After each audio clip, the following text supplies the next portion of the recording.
we are going to talk this time around about vacation properties, rental properties, family holiday property, Airbnb. So, there's kind of a gradient that exists because at this end of the spectrum, kind of like I was talking about with Vince, there's family properties, which the only people that use them are the family, and they're not necessarily meant as an income property from a cash flow perspective, but they do end up forming part of the family's net worth because if you buy a good property in a good location, it will appreciate in value. So that's one end of the spectrum. The other end of the spectrum is making it a business. We're going to talk Airbnb. We're going to talk cash flow. We're going to talk how to make that work. And our keynote speaker, Tyler, has come up with a very innovative way to make Airbnb work, where you don't actually need to own the properties. So for someone who isn't in a position of being a part of an intergenerational wealth setup, this might be a great way to get started, or a great way to create cash flow, or even just a great way to enhance your lifestyle. So that's going to be a fun chat, and I'm personally really looking forward to that presentation because, it's a lot of the fun of the vacation property game without the commitment of having to buy yourself a cabin or a condo or a townhouse in your vacation destination. So that's going to be a lot of fun to talk about. But one thing we like to start with is just a quick update on what's happening here in the Edmonton market. So in general, boots on the ground. We got there's 10 realtors I've been working with over the last 3 months. I've been in the business 10 years. I've watched every single market cycle.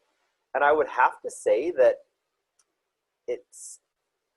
COVID kind of added a bunch of protocols to the way that we had to do business. But in terms of our ability to do business, the sales volume, what people were buying, we almost had a busier summer than last year. All you realtors out there, there was a period of time, especially in June, where it was like every other house was going into a multiple offer. And I think it's because everybody that wanted to buy in April and May held off because of COVID for good reason. There's a lot of uncertainty. There was a period of time there, I'm sure you guys remember, where we thought, well, maybe this is it. Maybe the whole country's going into lockdown and we're going to be in our houses until Christmas. And it sounds like a preposterous thought, but the lockdown I have friends that live in Peru. They were still on lockdown up to a few weeks ago, and we're talking like you're only allowed to leave your house for groceries or to go to the pharmacy, or the doctor. That's it. That's serious stuff.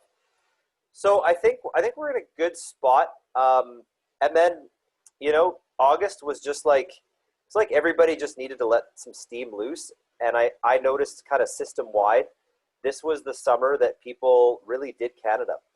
And so all of a sudden, about a week and a half ago, all the buying traffic kind of slowed down, if not dropped off.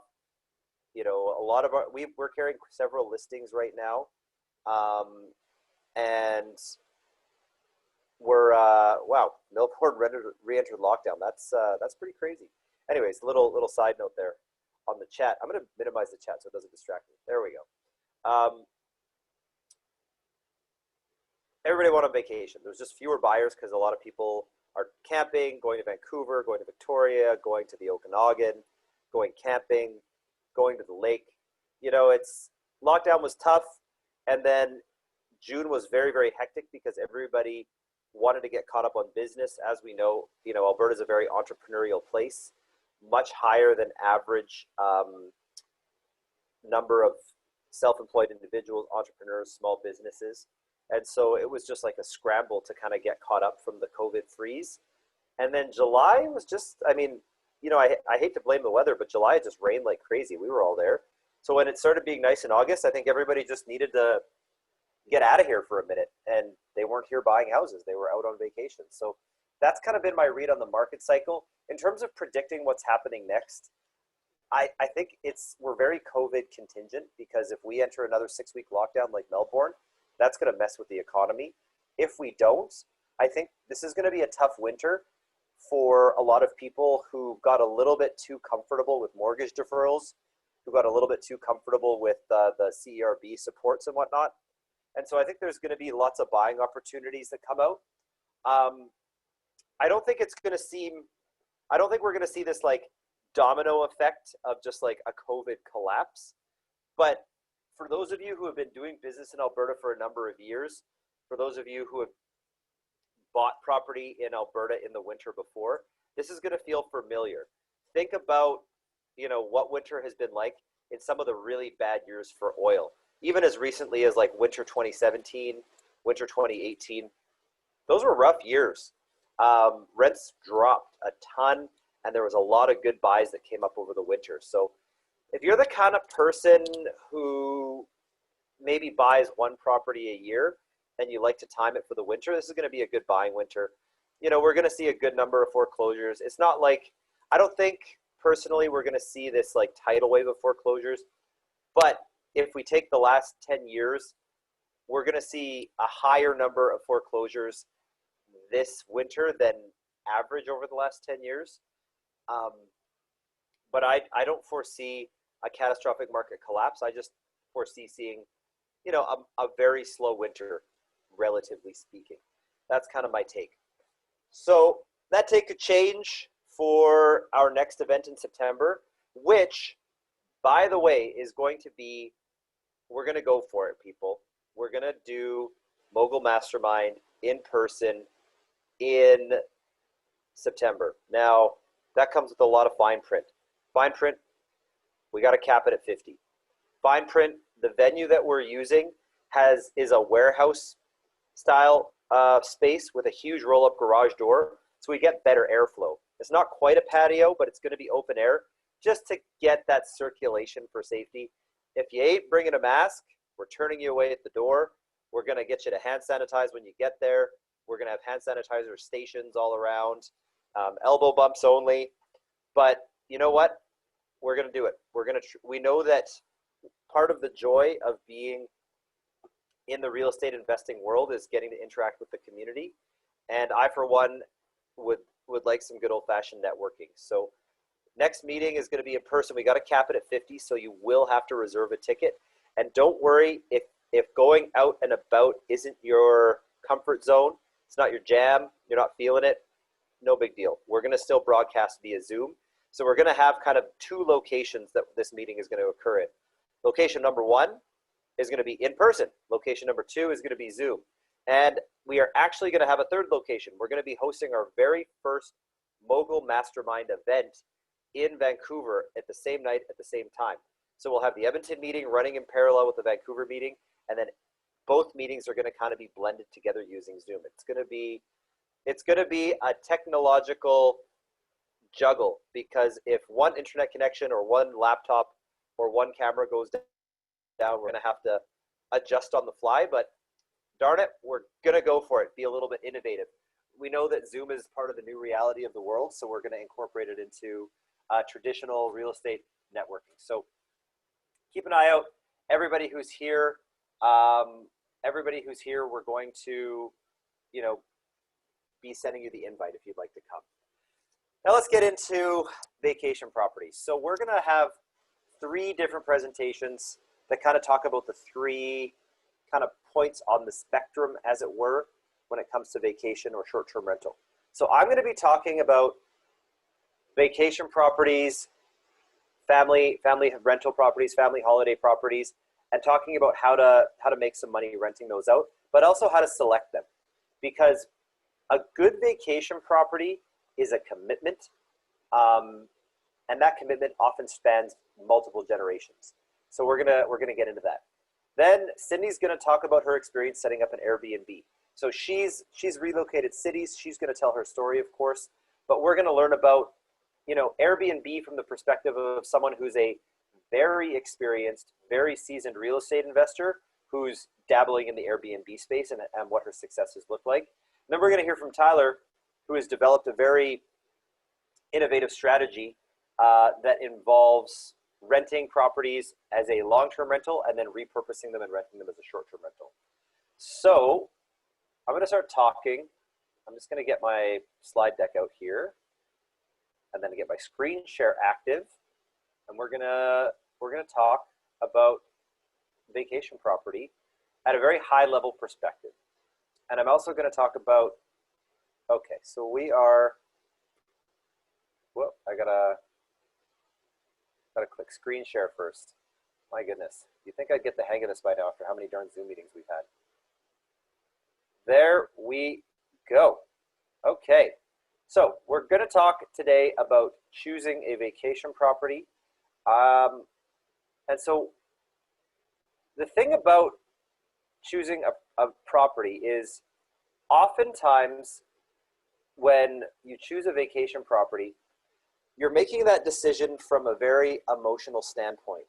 There's a phenomenon that that I have seen, experienced, and felt firsthand that I call vacation sparkle, where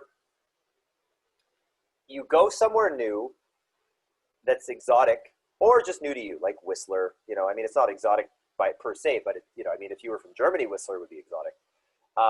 So you go somewhere that's a beautiful vacation destination. You get there, you get to the place, it's amazing. You're living in you're staying in a beautiful spot because you're often in a vacation property. You know, you fall in love with it, and you think to yourself, "Oh my gosh, I could live here. I got to live here. This is so amazing." But the thing about that emotion is, you know, you have to differentiate the fact that you've gone from real life, which has work, responsibilities, and stress, to vacation, which has none of those things. And it, you know, sometimes it's easy to transpose no stress onto that location and then fall in love with it. Now, that being said, Whistler is amazing, Hawaii is amazing. You know, all of these tropical destinations are awesome, but it doesn't necessarily mean you could live there. And so, you know, I even had a client who was in Vancouver. They were probably 2/3 of the way through buying a home in Vancouver. They were supposed to remove conditions on a Wednesday. The weekend before, they went up to the Sunshine Coast and stayed in an Airbnb cabin and just had this beautiful stress-free weekend as a family. And my clients called me in an absolute panic. "I don't think we can buy this house in Vancouver. We're changing our mind. We just want to buy a cabin on the Sunshine Coast instead and rent in Vancouver."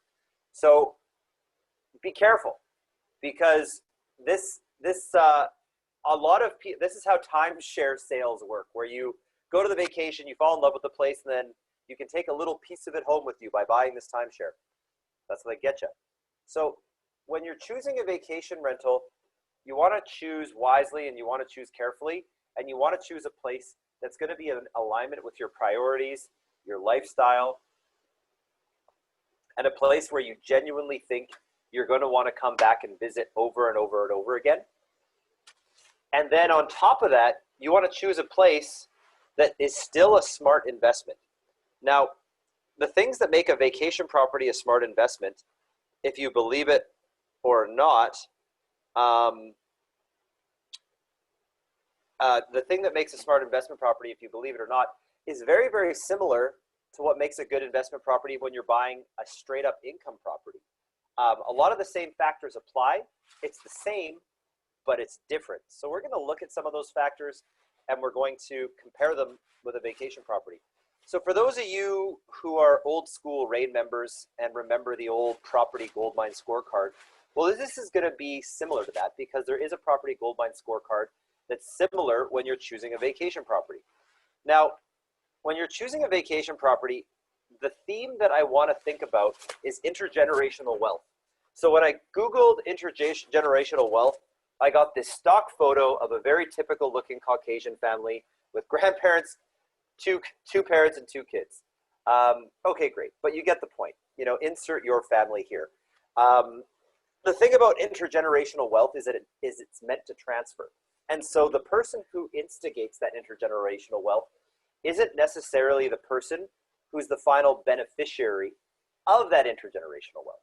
So for example, you know, we look at something like Pigeon Lake, to use an Alberta example.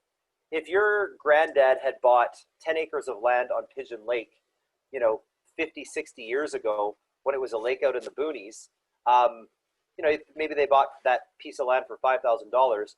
That's a multi-million-dollar piece of land today. So the grandkids, the kids, are now have extra millions of dollars as part of the net worth of the family because, you know, grandma and grandpa back in the day, you know, bought this piece of land really to just have an extra place for fun. But if you're going to have fun in a way that's going to make some money too. So we're going to keep that theme going. If you're thinking about choosing a vacation property, don't just think about it from this, especially if you're buying. This is really applying to purchasing one. Don't just think about it in terms of what fun you're going to have there over the next few years, but think about it on a 50, 75, 100-year timeline, because before you know it, your kids, your grandkids, maybe even your great-grandkids are going to have that piece of land as an asset in the family portfolio if everything goes smoothly. And you know, that piece of land you bought on the ocean for $1 million might be worth 10, 15, 20 million dollars down the future. And that stability of having that equity in the family really contributes to the financial security of your descendants. And I mean, that's why a lot of us are doing this. It's freedom for us, but it's also building a better life for our kids and for our grandkids. So that's what I want you to think about, and that's going to be a bit of the theme of what we're doing when we're picking a good vacation property. So, you know, get yourself out of that microscopic view of, oh my gosh, I fell in love with this place on vacation and now I have to have a place here.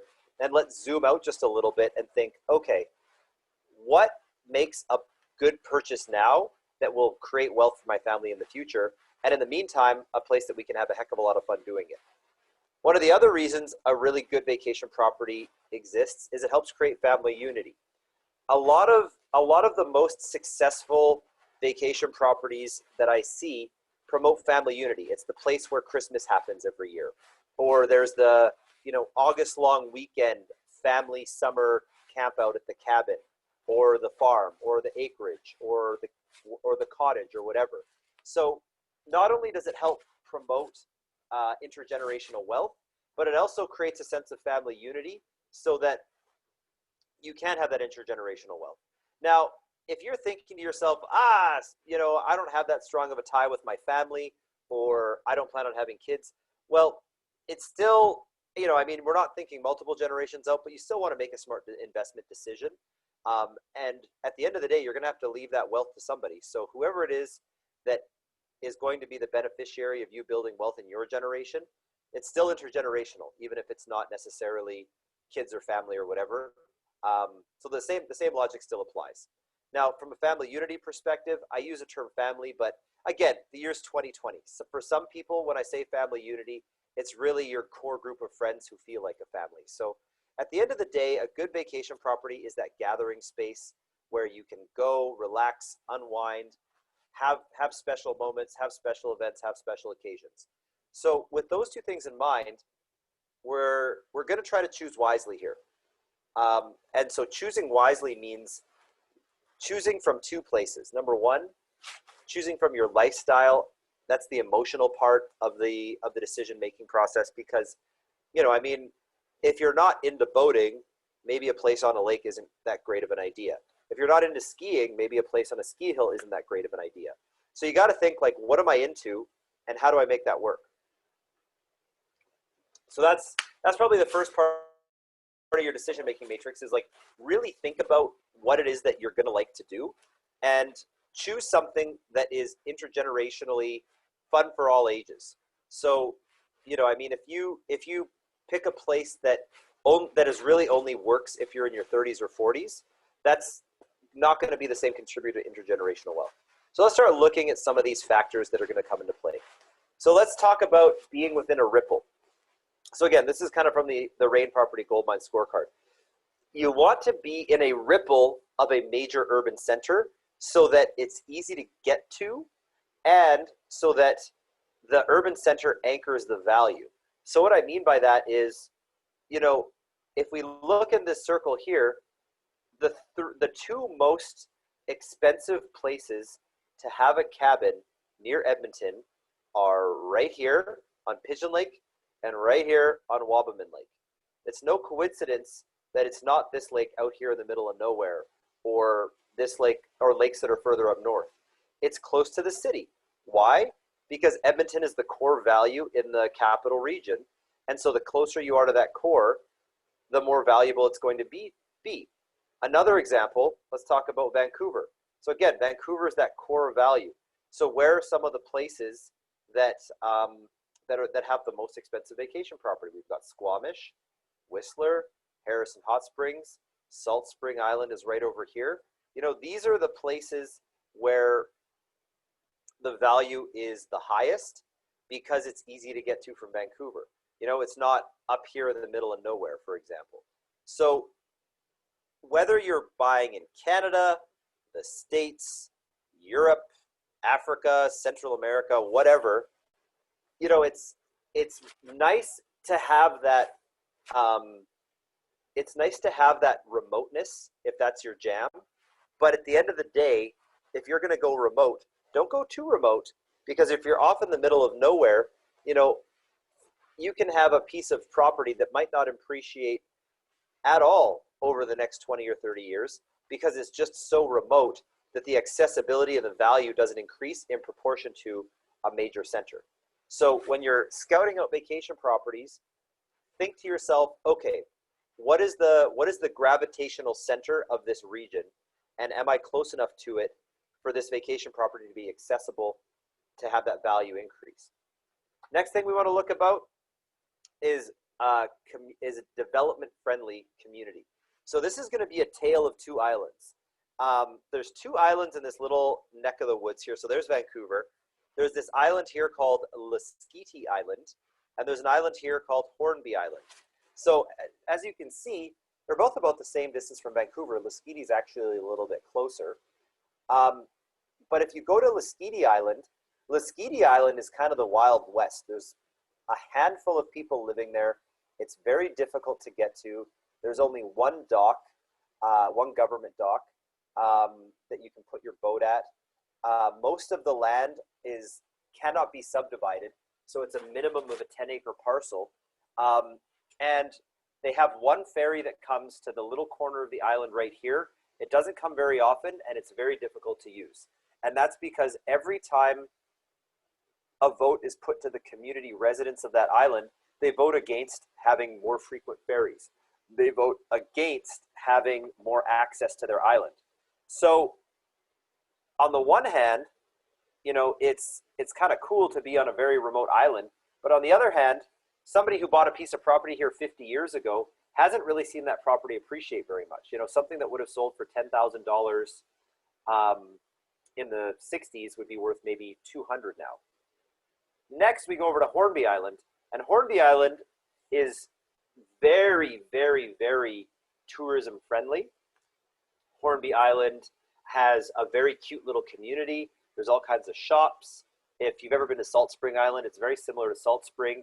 And the properties there that would have sold in the 60s are now worth proportionally millions of dollars for the same land.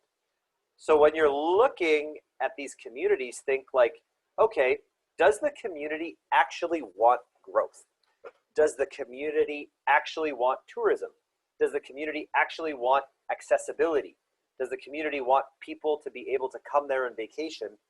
Because Lesquiti Island, the answer is really a pretty firm no. Hornby Island, the answer is yes.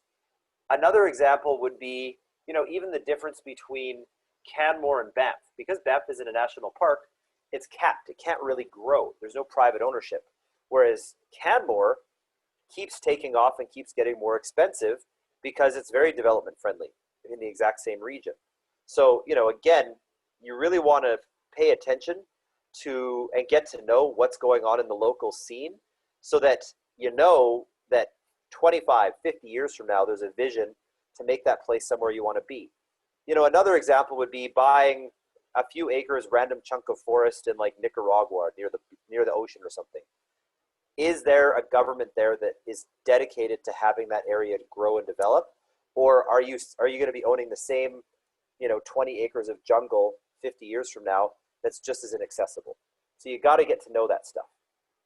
Next part of location is going to be utilities.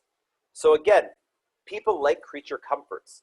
People like electricity. People like sewer. People like clean water. People like paved roads that lead to their property. So get to know what the game plan is for the area, get to know what the utility hookups look like, so that you have a better idea of what's going to be growing in the area. Places that have utility access are going to be worth more money. And so that's a very important consideration. Next part of the location, accessibility. You know, is there an airport if it's a remote location? Is there a government dock or marinas to get the boat to? Are the roads paved? Are they gravel? Are there roads? Are there local improvements? You know, again, more people will vacation to the vacation property if it's easier for them to get there. If it's very, very, very difficult to get to that vacation property, then over time, the value isn't going to increase because people can't get there to increase the value and the density. The final piece of location is amenity. Properties on water, be it a lake, a river, an ocean, you know, those properties are going to increase in value. Things like being on a golf course, things like being next to a ski resort, you know, being on or next to the amenities. Those are premium locations that they're you know, there's never going to be more beachfront. There's never going to be more lakefront. There's never going to be more properties where you can walk on and off on the ski hill. So it's very important to, you know, even in the short term, if you're thinking, it costs so much more to be on the ocean. Well, if it's a prime piece of ocean with a nice little beach, again, your kids, your grandkids will benefit from much more serious growth than the acreage that's up the road and not on the water. So those are the kind of things you want to think about if you're really going to be serious about buying a property that's going to create intergenerational wealth. The properties that are in those premium spots close to the amenities are going to grow way, way, way, way more over the next 50 years compared to the places that aren't.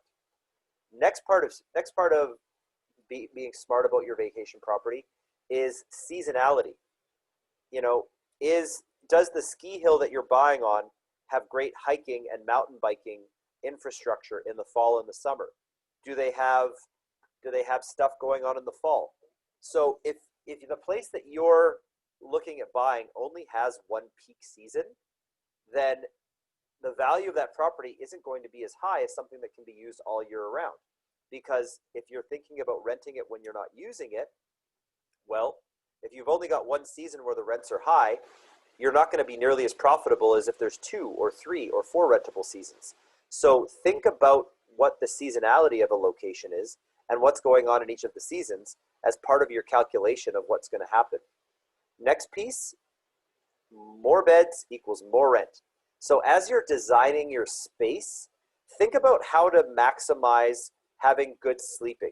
So for example, here we see kind of this bunk bed setup. You know, if you're getting a 4-bedroom cabin, don't be shy about taking 1 or 2 of the rooms and just fitting a ton of space in. You know, if you're looking at intergenerational family times, you throw all the kids in the bunk rooms. When you're renting it out, the more rentable space you have, the more rent you have. So, you know, think about as you're picking and designing the space, even if it's a 2-bedroom condo, throw a high-end, comfortable, quality bunk bed into one of the bedrooms. Because now you can have, you know, 4 buddies comfortably renting a 2-bedroom place instead of 2 buddies or 2 couples. It just opens up the rentability of the space. The next piece you want to look at, now that we're getting into renting, is property management. So with property management, you got to make sure that there's reliable management for the property, especially if you're buying somewhere remote. Because if it's remote, there's fewer people, and if there's fewer people, then there's fewer people available to, you know, check guests in, check guests out, flip over the place, etc., etc. So have a good property management plan, and think about that property management plan not in a 1 to 2 year window, but in a 5 to 10 year window. Because again, with more remote properties, it's going to be trickier to replace your manager if they decide not to work anymore. Next, think about buying the land. So if you're buying for the future, you know, if we go back to Lasqueti and Texada Island, 50 years ago, gosh, that was in the wild west boonies as like a satellite of Vancouver, and now they're hot destinations.